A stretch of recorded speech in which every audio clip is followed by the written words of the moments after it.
Mesdames, Mesdemoiselles, Messieurs, bonjour, bienvenue dans Power sur 01net, volet 2 consacré à l'audio et l'audio HD.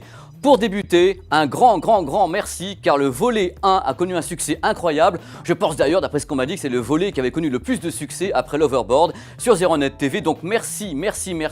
On est carrément sciés, on ne s'attendait pas du tout à ça, on était désarçonnés. Vous pensez 500 questions minimum que nous avons reçues via les réseaux sociaux, donc Facebook, Twitter et 01net, consacrées à quelque chose qu'on ne pensait pas au début quand on a fait cette émission, parce qu'on prépare toujours les trucs, on se dit là cette émission va fonctionner, d'autres vont moins fonctionner, on ne sait pas trop un peu passionnément à la folie ou pas du tout. Et là, surprise, ça vous intéresse à mort. Alors qu'est-ce qu'on a fait? C'est tout simple. On a regroupé comme ça les 500 questions qu'on a reçues et elles sont à peu près par des thèmes un peu similaires. Donc on s'est dit, on va prendre quelques grands thèmes, on va les développer dans ce volet numéro 2. Ce qui va nous permettre de parler du Bluetooth, d'iTunes, de plein de trucs, d'ampli casque, de toutes les questions auxquelles vous attendez des réponses. On ne pourra pas traiter l'intégralité de l'écosystème audio dans cette émission car c'est super complexe. Il faudrait 10 émissions de Power pour arriver à savoir tout ce qui se passe au niveau entre la prise de son et ce que vous allez entendre au final. Mais on va faire au mieux déjà dans ce volet 2 pour répondre à des questions très simples de la façon la plus simple possible, même si je sais que c'est pas si simple que ça. Voilà, j'ai tout dit, on y va ensemble. Pour arriver à de l'audio HD, même de l'audio de qualité, c'est une chaîne de produits entière. Si du début à la fin de la chaîne audio, donc tous les matériels sont de qualité, vous aurez au final un son de qualité. Si du début à la fin, entre le fichier et vos oreilles, il y a un seul matériel qui n'est pas de bonne qualité, ça ne sert à rien parce qu'il va détruire l'ensemble. Voilà, ça c'est une des bases de l'audio, ça marche également pour la vidéo, pour plein d'autres trucs. Pour débuter, on va commencer par parler des formats. C'est très important les formats. C'est en quelque sorte le container dans lequel vous placez la musique. Il existe deux types de formats audio. Les formats MP3 et AAC sont très sympas, très utilisés, mais compressifs, dits destructeurs. Alors les formats non destructeurs sont des formats qu'on appelle lossless. C'est mignon ça, lossless, pour dire sans perte. Alors les plus populaires, c'est Wave, FLAC. Voilà, ceux-là sont très populaires. Autrement, dans l'écosystème Apple, il y a également AIFF ou bien l'ALAC. Également, il y a un format qui est le PCM, qui est très utilisé, et la Rolls des formats, qui est le DSD, qui est utilisé sur le SACD et qui correspond à 64 fois l'échantillonnage audio du CD. Je sais, on le met de côté car il est très hi-fi, très haut de gamme et autres. Pour savoir également, la taille des fichiers dépend, alors d'une façon dingue, du type de fichier que vous avez. C'est-à-dire que le MP3, vous avez un fichier qui est tout petit, et si vous allez en effet vers la qualité CD ou la qualité 24 bits, vous avez des fichiers qui sont énormes. Il faut le savoir, si vous comptez justement plonger dans quelque chose qui est hors du MP3, hors de la compression, prévoir donc des gros disques durs, prévoir dans ce cas-là de la grosse capacité sur un smartphone ou ailleurs, c'est normal, plus le fichier est de qualité, plus il sera lourd. Je vous mets en garde également les loulous sur les fichiers qu'on trouve sur le net, comme ça un peu gratos, qui sont des fichiers FLAC ou bien Wave. Mais en général, c'est pas du vrai FLAC, c'est pas vraiment du Wave, c'est pas des fichiers de qualité, c'est en général, pour s'amuser un petit peu, des trucs en MP3 qu'on a comme ça stockés dans un container Wave ou FLAC. C'est un peu triste parce que vous téléchargez le fichier, ouais, j'ai du FLAC, c'est génial, écoute, et en fin de compte, c'est du MP3 qui est mis dedans comme ça, un peu en loose day, en piratage. Faites attention à la chose. Je vais dire un truc tout à fait bateau, si vous voulez vraiment acheter de la musique en ligne qui est en Wave, en FLAC avec une vraie qualité CD ou 24 bits, il y a des plateformes pour ça coûte un peu de l'argent bien sûr, mais voilà, vous n'avez pas trop le choix. Autre point, puisque justement on en arrive à parler de tout ce qui est le stockage de données, le stockage de musique, vous avez un CD audio, vous voulez le ripper. Et bien quand vous allez sur iTunes, parce que je fais parler d'iTunes parce que c'est quand même la plateforme la plus utilisée au monde, dans iTunes vous avez des préférences. Alors vous pouvez très bien lui dire rip-moi le CD en MP3, ben moi je vous dis non, n'essayez de pas lui mettre ça dans les préférences, vous allez dans les préférences et vous lui dites de ripper le CD soit en ALAC, par exemple, ou en Wave, ou en AIF. Comme ça, vous n'avez pas de compression du son, enfin vous avez une compression, mais pas audible, c'est lossless. C'est à vous de voir ce que vous voulez, mais sachez que vous commencez à stocker de la musique en version non compressive, non compressée si je puis dire, sur iTunes, il faut faire grossir les disques durs. Même chose, tout est un écosystème dans l'audio. Si vous commencez à prendre des gros fichiers, vous allez retrouver avec des bibliothèques musicales qui vont être énormes dans leur quantité data. Sachez-le. Donc vous avez des fichiers, c'est super, vous avez des fichiers qui sont qualité CD ou qualité 24 bits, mais comment les lire? Alors vous avez plusieurs logiciels de lecture. Alors bien sûr vous avez iTunes, on vient d'en parler, et vous avez un truc que j'aime bien pour les PC, c'est Foobar 2000. Ce qui est bien Foobar 2000, vous voyez actuellement à l'image, c'est que vous avez en même temps l'analyse du fichier. Ils vous disent que vous écoutez du 16 bits ou du 24 bits, en 44.1, en 48, en 96 kHz, tout est là, vous avez même des vumètres, vous avez peut-être de trucs. Et ce qui est génial en général avec Foobar, c'est quand vous envoyez ce logiciel et que vous téléchargez de la musique à l'intérieur, vous placez la musique à l'intérieur en drag and drop. Vous pouvez récupérer en général le son directement en numérique par la prise USB. Ça dépend des matos. Attention, je ne suis pas parole d'évangile parce que tout change tellement de tous les côtés que c'est l'horreur. Si vous êtes sur Mac, vous avez bien sûr Audirvana sur Mac. Et sur Windows Media Player, vous avez également des possibilités. Bref, ce n'est pas les possibilités qui manquent, c'est plutôt la place quelquefois pour stocker les fichiers et surtout d'avoir des bons fichiers de qualité. Vous me suivez toujours? Pas de déprime, pas de Doliprane, ça tombe très bien. Donc vous avez les fichiers. Vous avez l'ordinateur, le PC ou le Mac, on s'en fout, vous avez le logiciel qui permet de la lecture. Alors que faire de ça? Soit vous utilisez directement les haut-parleurs et la sortie casque de votre Mac, votre PC pour écouter ça, mais là je garantis rien du tout. Soit vous décidez d'aller ailleurs. Un truc très important également, si vous décidez d'avoir un son de bonne qualité, de très haute qualité, dans iTunes par exemple, vous lui demandez de sortir en direct stream, c'est-à-dire le direct. C'est-à-dire vous allez carrément dans les préférences iTunes et vous dites qu'est-ce que tu veux que je sorte, comment adresser de la carte mère. Si vous lui dites que c'est du 16 bits, même s'il a un fichier 24, il va le remettre en 16. Donc directement l'adresser correctement. C'est des réglages d'iTunes, c'est carrément dans le mode d'emploi d'iTunes. Vous y allez, vous mettez ça au maximum. Donc réglage de sortie de la carte son, si vous le pouvez, en 24 bits, 192 kHz. Donc pour écouter la musique, vous savez, les options sont multiples. C'est pour ça qu'à mon avis, voler 2 de power, il faudra 3, 4, 5, je vais finir tout vieux comme ça devant vous.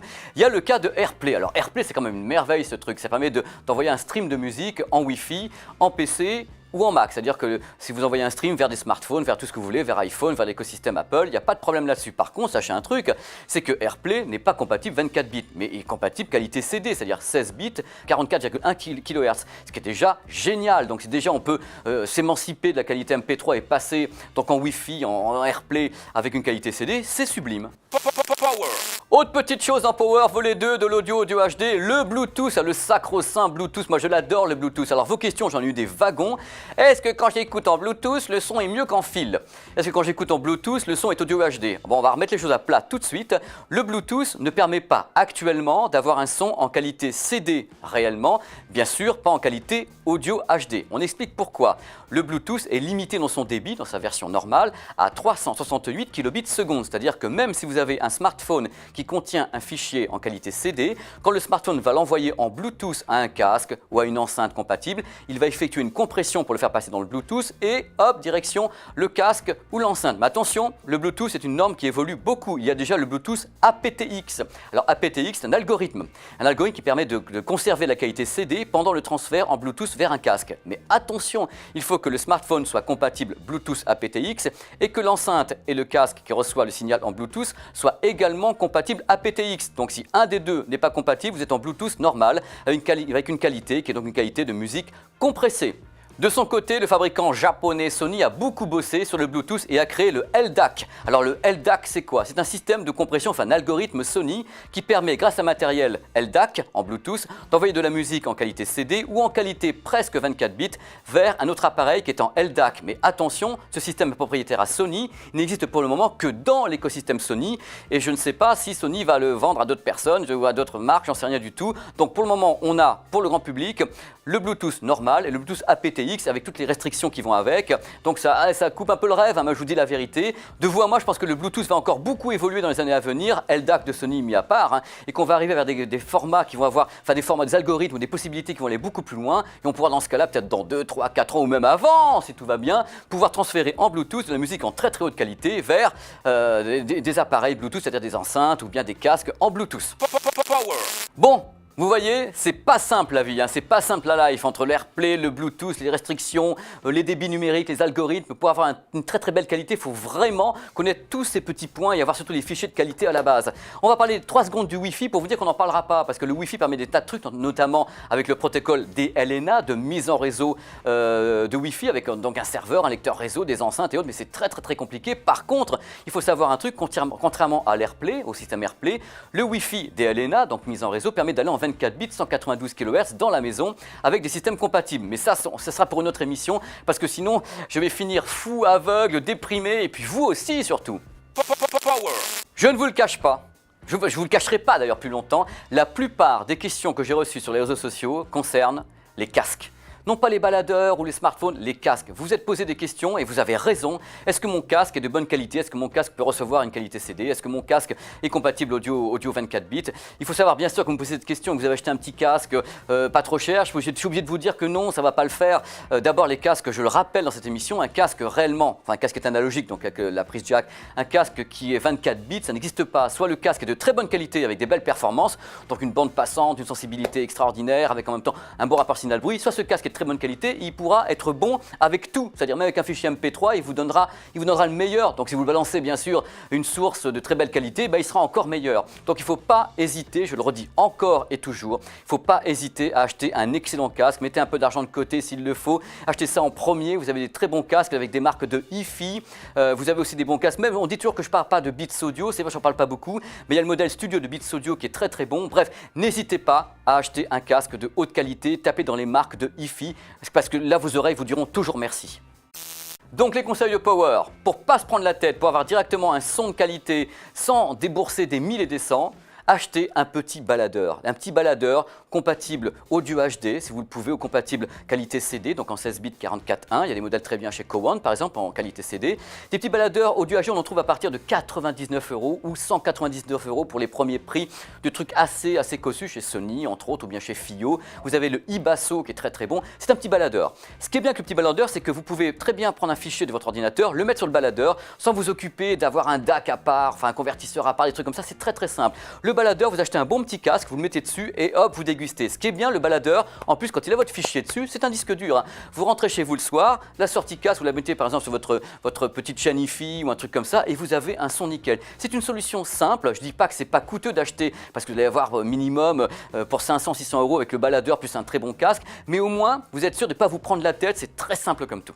Vous voulez un bon son, mais vous ne voulez pas acheter le baladeur. Si vous ne trouvez pas ça sympa, c'est vieux les baladeurs, c'est pas si vieux que ça d'abord. Vous avez le smartphone. Alors les smartphones, vous savez comme moi qu'il en existe de toutes sortes.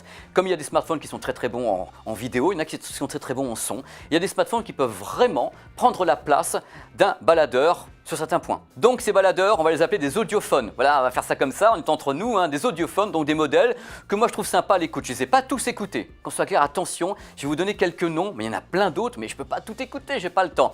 Pour moi, un des meilleurs audiophones qui existent, c'est l'iPhone. L'iPhone n'est peut-être pas 24 bits machin tralala, mais quand il fait son boulot, avec des fichiers qui sont en qualité CD, le son est super. En général, il n'y a pas besoin de soutien, il n'y a pas besoin d'ampli casque derrière ou autre. C'est vraiment un son qui est nickel. Je dois l'avouer, c'est génial. Ce sont parmi les meilleurs. Pourquoi? Parce que tout simplement, Apple a l'habitude des iPods et tout, ils travaillent bien avec ça.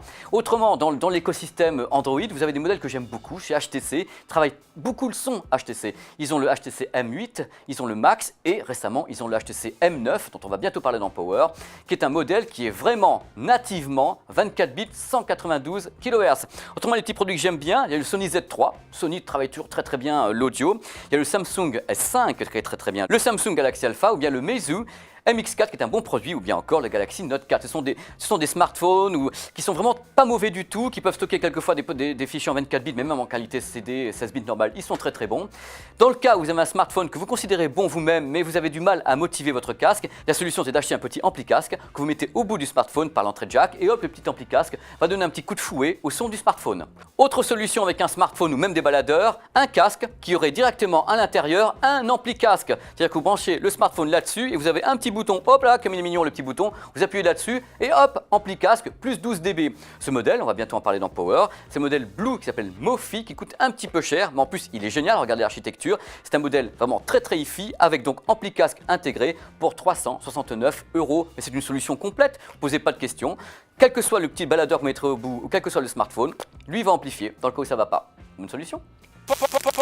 Voilà, on a fait un petit tour ensemble, AirPlay, Bluetooth, les formats, les fichiers. Je suis allé un petit peu moins vers l'audio HD que dans la première émission parce que j'ai vu que vous partiez carrément comme des fous. Ah, j'en veux, pourquoi, à quelle heure? J'ai un peu peur que ça vous coûte une blinde quand même. C'est pour ça que j'ai pris la solution du baladeur plus le casque. Parce que quand on va vers des matos qui sont réellement audio HD, dans tous les sens nobles du terme, dans la hi-fi ou autre, ça monte vers des prix qui sont 800, 700, 1000, 2000, 20 000, 25 000 €. Donc ça, j'ai pas envie de vous faire ça. Mon but, c'était également de vous dire, d'essayer de vous émanciper, si vous le pouvez, je sais que ça coûte de l'argent, des fichiers qui sont compressés. Si vous pouvez pouvez essayer déjà d'aller vers les fichiers en qualité CD et acheter le matos qui va avec, ou prévoir un petit peu de place sur le disque dur pour stocker des fichiers en qualité CD, c'est pas plus mal. De plus, je voulais ajouter un truc très important concernant le plaisir que l'on peut avoir pour écouter de la musique avec de la bonne qualité. Sachez, et là je vous regarde les yeux dans les yeux, regardez-moi, que la différence, les nuances entre un son qualité CD et un son audio HD 24 bits sont quand même, c'est pas que c'est infime, mais il faut avoir l'oreille exercée, il faut avoir un matos extraordinaire, il faut avoir des casques qui coûtent entre guillemets très cher, il faut avoir des bons baladeurs, il faut avoir toute la chaîne d'instruments qui permet d'avoir cette qualité audio HD qui est donc complète. La différence pour certains sur un minime, donc vous focalisez pas obligatoirement sur l'audio HD, focalisez-vous sur un bon son, même avec une qualité CD traditionnelle, donc achetez des matériels qui sont sans coûter 10 milliards, des bons matos et surtout par pitié, soyez heureux de ce que vous avez. Je suis sûr qu'il y a des tas de gens qui m'ont envoyé des questions en disant je veux mieux, je veux l'audio HD, ont déjà un super son dans leur casque ou leurs enceintes ou leurs baladeurs ou leur smartphone. Donc si vous voulez dans cette émission, s'il faut retenir une chose, c'est que je comprends très bien l'engouement qu'il peut y avoir pour un son d'une qualité supérieure comme le 24 bits puisque la RS est une réalité, hein, le son est sur le papier et dans la réalité qu'on a du bon matos très bon, excellentissime, mais en même temps il faut rester un tout petit peu raisonnable. C'est un mec comme moi qui vous le dit parce que moi aussi quelque part j'ai envie de dépenser tout mon argent et à un moment donné je me dis ah non ça va servir à rien parce que la nuance est quand même limitée. Déjà focalisez-vous sur la qualité CD et ce que l'on peut en tirer parce que vraiment le CD quand c'est bien traité on peut acheter de la musique en qualité CD sur des plateformes que vous connaissez, on peut éviter de compresser le son d'un CD quand on le rip avec n'importe quel logiciel, ça serait très bien dans ce cas de garder la qualité du CD et après soyez heureux avec ce que vous avez, avec votre baladeur, avec votre smartphone, nourrissez bien votre smartphone parce que je pense que c'est quand même le baladeur du futur, donc ça sert à rien de lui balancer des fichiers qui sont pourris parce que le son sera pourri au final et vous ne serez pas heureux. Donc voilà, donc allez en paix, il y aura certainement un volet numéro 3 parce que je m'aperçois qu'on n'a vraiment pas encore tout dit et qu'il y a encore tellement de trucs à dire, mais en même temps Power c'est toutes les semaines. Moi j'ai le temps de faire des séances de rattrapage avec vous et encore merci de regarder cette émission, je suis super content, toute l'équipe se joint à moi pour vous remercier pour le succès du volet 1 de l'audio HD et j'espère que ce numéro vous plaira et qu'on aura commencé à répondre à des questions parce que je sais que tout n'est pas résolu et qu'on va encore revenir vers vous tout le temps et toujours. Vous ne nous abandonnerez pas comme ça et on ne va pas vous lâcher comme ça.